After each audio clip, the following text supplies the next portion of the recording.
savais qu'en moyenne, on consulte son smartphone 58 fois par jour? Ça fait une vérification toutes les 25 minutes pendant nos heures d'éveil. Attention, ton smartphone peut être ton meilleur pote, mais aussi ton pire cauchemar. Dans cette vidéo, je vais te dévoiler les erreurs les plus courantes à éviter avec ton mobile, qu'il soit iOS ou Android. Donc, ne zappe pas, sinon tu risques de commettre des erreurs fatales et je te préviens, certaines vont vraiment te surprendre.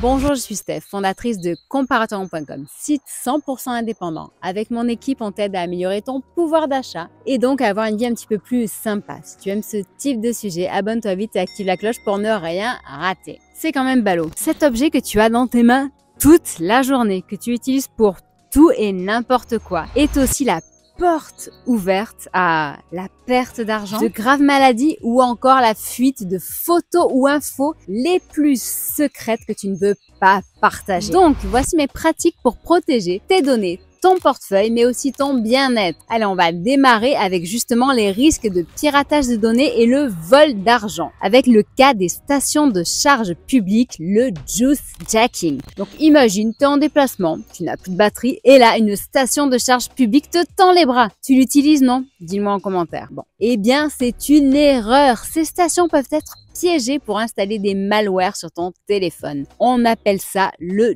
juice jacking. Et pour éviter ça, eh bien, utilise toujours ton propre chargeur et branche-le à une prise classique dans un bar ou un magasin. Et si tu en vadrouilles, investis s'il te plaît dans une batterie externe. Il y en a des vraiment pas chères en plus. Il y a aussi les nombreuses arnaques financières, comme par exemple un message de ta banque qui te demande de te connecter via un lien.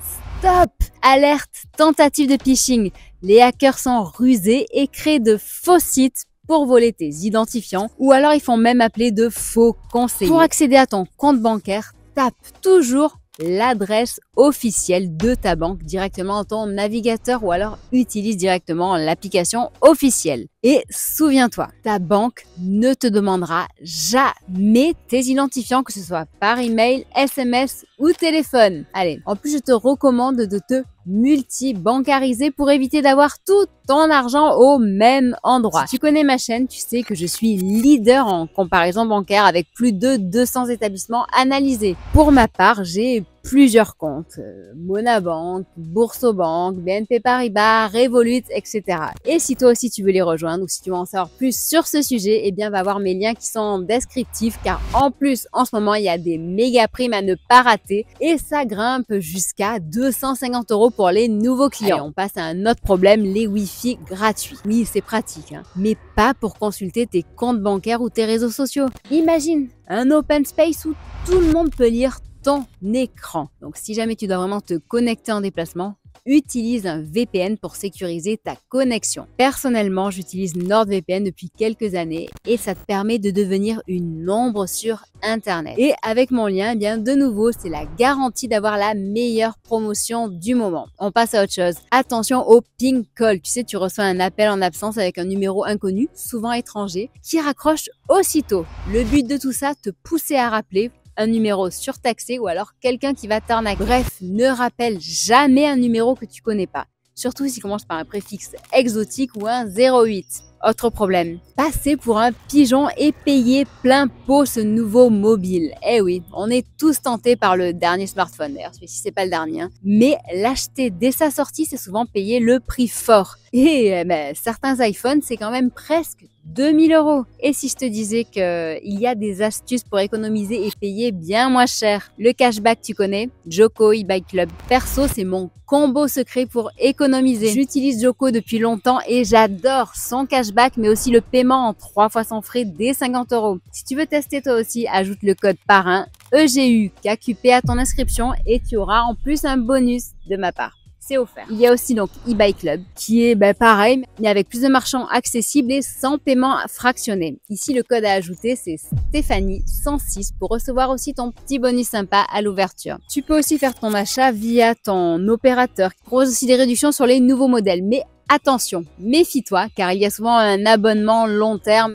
à prendre. Et par exemple chez Orange, est-ce que tu savais qu'il fallait conserver l'abonnement au moins 6 mois? Et après tu peux changer et passer à un niveau inférieur. Donc pense à vérifier les conditions et à ajuster ton forfait une fois la période passé. Et il y a aussi les téléphones reconditionnés. Eh ben oui, avoir le dernier modèle, on n'est pas tous notre priorité, hein. Le second main est une alternative très sympa. C'est à la fois moins cher et écologique. Et ils sont disponibles chez les opérateurs, mais aussi dans des sites spécialisés comme Back Market par exemple. Allez, bon, là on va passer maintenant au risque sur ta santé. Car eh ben oui, porter ton téléphone sur toi en permanence, dans la poche ou alors près du cœur ou des parties génitales, eh ben c'est une très mauvaise idée. Les ondes électromagnétiques peuvent avoir un effet néfaste et irréversible sur nos organes. Mon médecin m'a d'ailleurs conseillé de le conserver soit dans un sac ou d'utiliser un étui anti-ondes ou alors d'avoir un CMO qui réduit et aménuse les effets biologiques du rayonnement. Depuis quelques mois, j'ai acheté ce CMO et bon bref, c'est assez sympathique. Il y en a aussi qui existent pour les téléphones particulièrement. Voilà, ensuite, passer sa journée au téléphone, bah, c'est une très mauvaise idée. Entre les réseaux sociaux, les jeux, les vidéos, tu peux perdre des heures de vie que tu pourrais consacrer à des activités bien plus lucratives ou intéressantes et donc productives. Le défilement sans cesse réduit notre capacité de concentration, sans oublier les déformations physiques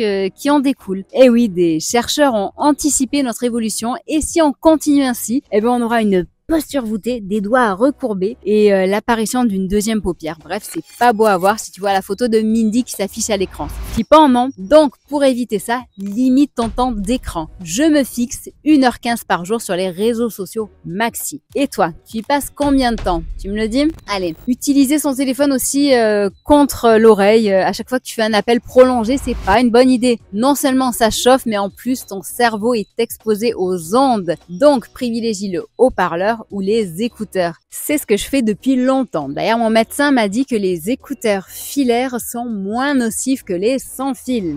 Et oui, de ton côté, tu es quoi? Tu es plutôt team filaire ou team sans fil? Voilà. Et la nuit, on en parle. La lumière bleue de nos écrans perturbe notre sommeil et fatigue nos yeux. Donc, active le mode nuit pour réduire cette lumière en soirée. Idéalement, même, il faudrait éviter les écrans au moins 1 heure avant de dormir. Eh oui, ton sommeil n'en sera que meilleur. Qui ici dort encore avec son téléphone sous l'oreiller? Aïe aïe aïe. Si tu veux tester le mode de cuisson lente pour ton cerveau, ne change rien, reste comme ça. C'est un peu comme te mettre la tête dans le micro-ondes, mais en plus lent et un petit peu plus dangereux. Donc, passe en mode avion avant de dormir ou alors mets ton téléphone loin de toi s'il te plaît. Regardons maintenant comment prolonger la durée de vie de ton téléphone et l'efficacité de celui-ci. Mets à jour régulièrement son système d'exploitation. Ainsi, tu corriges des failles de sécurité et apportes même des améliorations. Alors ne les ignore pas et installe-les dès qu'elles sont disponibles. Pense aussi à redémarrer ton téléphone, ça lui fait beaucoup de bien. Eh oui, une conseillère en boutique m'a même conseillé de le faire tous les jours si possible ou au moins 1 fois par semaine, ça serait déjà ça. Pourquoi? Eh bien parce que ça améliore la connexion du réseau, ça libère aussi de la mémoire et ça peut résoudre certains bugs. Passons à la batterie.